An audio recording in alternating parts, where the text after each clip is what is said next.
Hi everyone, this is Christine here from Foundation Center, and I'm so happy to be talking to you all out on the internet about a webinar that we have coming up, Impact Investing in the Creative Economy, on May 31st at 2 p.m. Eastern. And I'm here with Laura and Eddie, who are going to be co-hosting the webinar. And I want to just jump right in, and I want to start with you, Laura.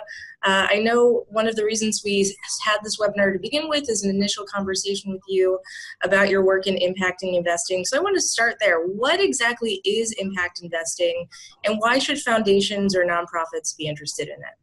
Great question. So according to our friends at the Global Impact Investing Network, impact investments are investments made into companies, organizations, and funds with the intention to generate social and environmental impact alongside a financial return. So if you hear about doing well and doing good, if you hear about double and triple bottom line investments, that's what we're talking about when we talk about impact investments.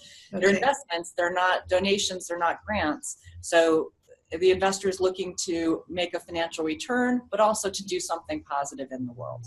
And why should people who care about arts and design and culture and heritage and creativity care about impact investing? Well, as you all know at the Foundation Center and at GIA, philanthropy in the United States is about $390 billion a year annually, and the arts get about 5% of that.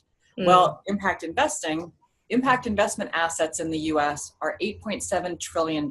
That's trillion with T. So why should people who care about the arts care about impact investing? In the words of the great American bank robber, Willie Sutton, because that is where the money is. All right. Doing well and doing good, and that's where the money is. I can remember these things. All right, so Eddie, I wanted to ask you, so grant makers in the arts, who you're representing, why is GIA interested in a conversation about impact investing in the arts, and what perspective do you want to bring to this conversation? Well, grant makers in the arts is basically concerned with financing the arts, supporting the arts.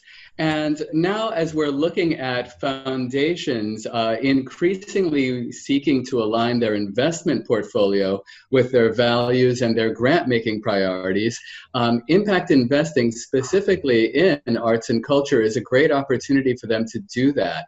We think that the idea of aligning one's investment portfolio with one's values and grant-making priorities is a very smart, very strategic move.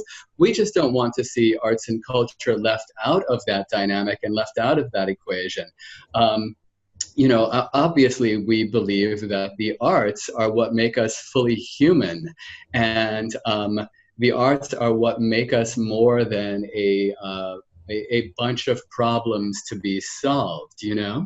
And so if you ever take a look at the work being done by the Social Impact of the Arts Project out of University of Pennsylvania, you know, they have seen the extent to which the presence of cultural assets, particularly in low-income communities, is highly correlated with improved outcomes in education, in health, in safety.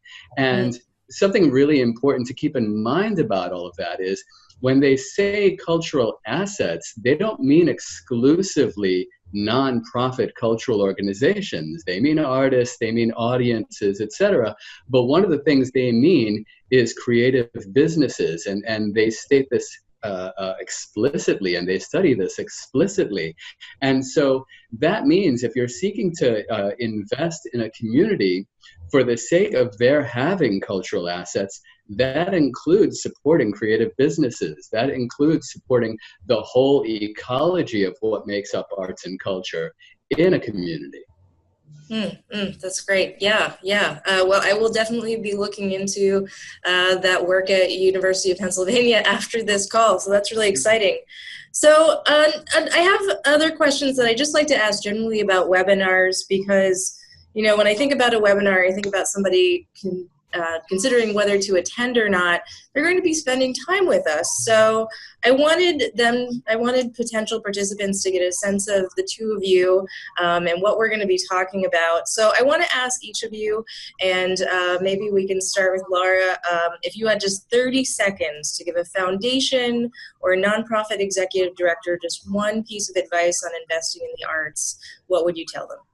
So I would frame it that they're investing in the creative economy. That includes art and design, it includes culture and heritage, it includes all types of creative activity. So that opens the aperture a lot in terms of what's possible. And I would tell them that it's doable and it's measurable. What we've seen is a lot of foundations who fund in the arts and in the environment and in communities and on a whole range of important social issues. They're beginning to do their mission-related investing in all of the other themes, but they're leaving the arts out. And there's a question about, well, are there opportunities? How would you measure impact? Are these going to be great investments? And I would say, yes, absolutely. Don't leave the arts out. It's doable and it's measurable. Doable and it's measurable. And Eddie, anything you would want to add, or another 30 seconds tip that you would want to give people when it comes to either someone working at a foundation or a nonprofit around investing in the arts? Certainly. I mean, one of the things that I would add is that for so many of us, we look at support for arts and culture as a grant. And the fact of the matter is that even our grant-making portfolios basically come from private sector activity. You know, it becomes the means by which a grant-making corpus is, developed. And what ultimately matters is who it helps. You know, what ultimately matters is the impact that it has. So when one is looking at investment as the vehicle for supporting arts and culture versus a grant, the fact of the matter is the money is coming from similar places. It's deployed slightly differently, but ultimately what matters is who it affects and how. And I think that is a real opportunity to explore a portfolio of strategies to be able to support arts and culture. Another question I always like to ask is, you know, everyone has limited time. Why should they be spending it with us on May 31st? Or if you can't make it live, if you register, you will also receive the recording, but we hope all of you come visit us live, because we will have a Q&A, so that's certainly one of my answers. But everyone has limited time, so why should they be spending it with us on May 31st rather than perhaps reading a few blog posts around investing in the arts? Well, I'll take a first stab at that. And just to say, there aren't that many blog posts about impact investing in the creative economy. Upstart's written most of the ones that are out there. Happily, we've got some friends at Flat World Partners and Cornerstone Capital and some others who are beginning to write about this topic, which we're really excited about. So it would be a very short syllabus. People want to read about it. And in addition to Eddie and me, we have two great foundation leaders who will be on this webinar with us. And we'll have Gary Stoyer from the Bonfils Stanton Foundation and Ellen Friedman from the Compton Foundation. And Gary and Ellen represent foundation leaders at opposite ends, at distant ends of the spectrum of where people might be on their journey towards impact investing in the creative economy. The Bonfils Stanton Foundation is thinking about it, and they haven't really yet jumped in with both feet. The Compton Foundation is very active, fully deployed in impact investing, and has done some connected to storytelling and arts and culture. So you'll be able to hear from people who are on the front lines of making these decisions and figuring out how you implement on these ideas of impact investing in the creative economy. Yeah, that's really exciting. And we always want to, I know our audience always wants to hear from the people who are doing the work. So that's super exciting. All right, so we heard from Laura. Eddie, I'd love to hear from you on why people should join us live on May 31st. Well, for those who are interested in impacting and investing in arts and culture, and for whom it's something new, this is a really great opportunity to learn in a variety of different ways. Obviously, we all learn in different ways, but the experience of learning by reading off of a page is very different from the experience of actually speaking to people who will actually respond in real time. So when it comes to accessing new knowledge and accessing new information, the greatest amount of sort of intentional redundancy you can build into the process, the better. And so this is a great opportunity to actually speak to people live.